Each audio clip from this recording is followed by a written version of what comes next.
खबर शामिल करते हैं शहर से, जहां एसएसपी जिला खेमाड़ी कैप्टन रिटायर फैजान अली की हिदायत पर अमल दरामद करते हुए जिला खेमाड़ी थाना इत्तेहाद टाउन पुलिस की कामयाब कार्रवाई।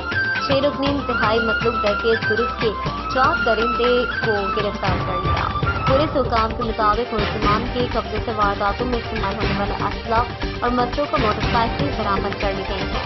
गिरफ्तार मुलजिमान में नसीबुल्लाह, इज्जत खान, इनामुल्लाह और आबिद शामिल हैं। एसएसपी जिला खेमाड़ी कैप्टन रिटायर्ड फैजान अली ने रॉयल न्यूज के चीफ रिपोर्टर कराची जावेद महमूद अराइन से खुसूसी बातचीत करते हुए बताया कि मुलजिमान को थाना Ittehad town SHO inspector Ayaz Khan की सरबराह में चौकी इंचार्ज आबिद आबाद मोहम्मद शिराज ने टीम से हमरा कार्रवाई करते हुए गिरफ्तार किया। मुलजिमान के कब्जे से 3,000 चमड़ी की फूल व एमुनेशन बरामद की है।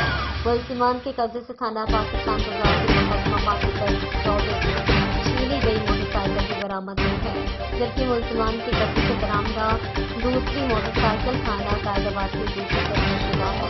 मुलजिमान के थाना साइज के इलाके में वाक़ गोदाम में वारदात की सीसीटीवी फुटेज भी सामने आई है। मुलजिमान का केस में गिरोह बगिया और साइज की वारदातों में मुंदबित है। तमाम मुलजिमान आदि जिला के शामिल मुख्तलिफ मुकदमात में गिरफ्तार होकर जेल जा चुके हैं। मुलजिमान के खिलाफ एक्ट के तहत मुकदमा दर्ज करके मज़ीद तफ्तीश की जा रही है।